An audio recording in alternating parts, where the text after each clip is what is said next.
নমস্কার বন্ধুরা, আশা করি আপনারা সকলে ভালো আছেন। তো আজকে একটি অন্য ধরনের ব্লগ ভিডিও নিয়ে এসেছি। আমি একটু সময়ের প্ল্যানে কি করে বাড়ি চলে গেলাম প্রোগ্রাম অ্যাটেন্ড করতে।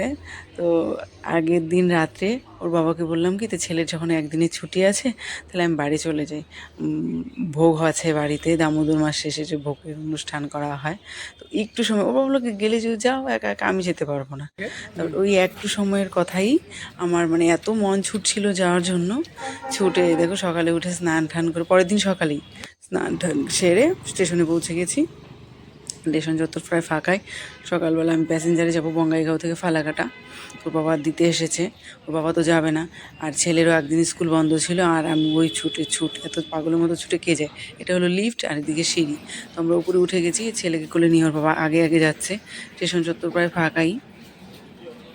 আর আমি বাড়িতেও জানাইনি আমি যাচ্ছি, যে ছেলে ওর বাবাকে বাই করে দিচ্ছে। আর যেহেতু বাবার ডিউটি আছে, গিয়ে ডিউটি ধরবে, ট্রেনে উঠিয়ে দিতে পারেনি। ট্রেন চলে আসলো, আমরা ট্রেনে উঠে গেলাম, ট্রেনে বসেছি। আর প্যাসেঞ্জার তো ফাঁকাই থাকে, এই যে দেখুন ছেলে আর আমি বসে গেছি। আর যেটা বলছিলাম, বাড়িতে জানাইনি যে সারপ্রাইজ দেবো বলে, একটু এভাবে করে চলে যাচ্ছি, দেখে কি চমক দিব। ওদেরকে ছেলে অনেকক্ষণ মোবাইল টোবাইল দেখার পরে আমি ভাবলাম যে একটু ঘুমাক, নাহলে ছুটফুট করছে, এদিক যাচ্ছে, এটা ধরছে সেটা ধরছে। তো কোলেকে শুয়ে দিলাম। আবার খাবার নিয়েছিলাম, খাবার খাইয়ে দিয়েছি। দেখুন 11:09 বাজে আমি ফালাকাটায় পৌঁছে গেছি। স্টেশন থেকে বাইরে বেরিয়ে আর টোটো নিয়ে নিয়েছি। আর যেহেতু বাড়িতে জানাইনি আমি, নইলে তো কেউ আসতে হয়তো ড্রপ নিতে। তো দেখুন ছেলে কি সুন্দর ধরে রেখেছে। তো চলুন যাওয়া যাক। দেখুন বাড়ির সামনে এসে ফোন করেছি, আর জেঠির মনে জাগনা দিয়ে দিয়েছে, দৌড়ে বেরিয়ে এসছি, খুশি হয়ে গেছে।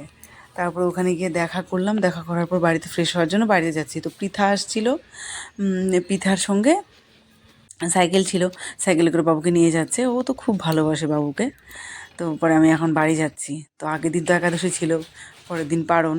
জেঠি আবার খিচুড়ি রান্না করে গেছিলো। দেখুন বাড়িতে একটা নাইটি ছিল, আগেই রাখা ছিল, ওই নাইটিটা পরে নিলাম। আমি একদিনের জন্যই 2 দিনের জন্যই এসেছি, তার জন্য আমি আর জামা কাপড় কিছু নিয়ে এসিনি। কাকিদের এই দিকটায় গেলাম, কাকিরা গরু বেঁধে রেখেছে, আর কাকিরা নতুন ট্রাক্টর কিনেছে। ছেলে তো গাড়ি দেখলেই পাগল, ও গাড়িতে গিয়ে বসে গেল, চালাচ্ছে। ওখানেই আমি একটু খিচুড়ি খেয়ে নিলাম। পালন করেছিল, খিচুড়ি প্রসাদ করেছিল। খেয়ে দিয়ে একটু রেস্ট করে আবার জেঠিরই শাড়ি পরলাম। শাড়ি পরে একদম ঠাম্মাদের বাড়িতে পৌঁছে গেলাম। ওখানে যে রান্না হচ্ছিলো, এখানে ভাগবত পাঠ হচ্ছে। তো এখানে সবাই ভাগ বসেছে। তারপরে যে কীর্তন শুরু হয়ে গেল, ভোগারতি।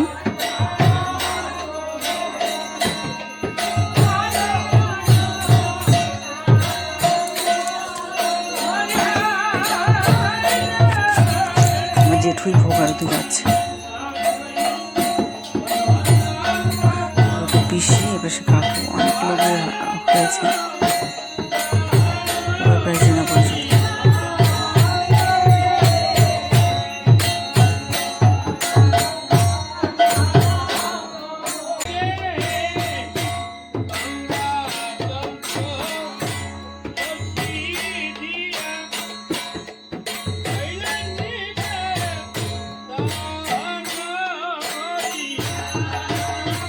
মন্দির,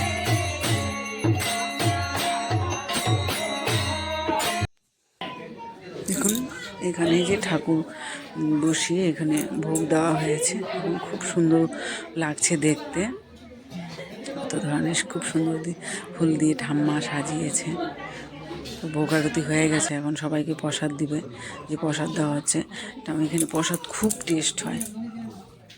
এখনও দেখা যাচ্ছে যত লোক, তার থেকে আরও অনেক নিমন্ত্রণই আছে। আস্তে আস্তে আসতে থাকবে, আস্তে আস্তে এরকম করে 9টা অব্দি লোকজন এক দুজন করে। তো আমারও খিদে পেয়ে গেছিলো, আমিও বসে গেছিলাম, বসে প্রসাদ খেয়ে নিয়েছি। এটা পিসি বাড়ির মেয়ে, ঠাম্মা ওই দাঁড়িয়ে প্রসাদ দিচ্ছে। যারা বৈষ্ণব তারা ওই যে উপরে বসে প্রসাদ নিচ্ছেন। আমরা সবাই নিচে বসেছি। যাই হোক, যে আমার জেঠু কি যেন বলে, ওটা এগুলো বলছে, আপনারা শুনুন।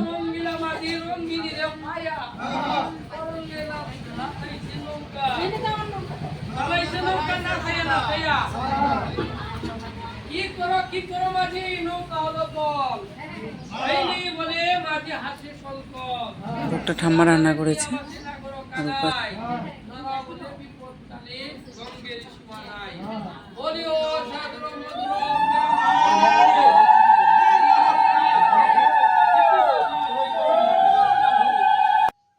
দেখুন রাত্রি হয়ে গেছে, আমিও বসেছিলাম, অনেকের সঙ্গে দেখা হলো, প্রসাদ টসাদ খেয়ে একবার রাত্রে বাড়ি ফিরেছি।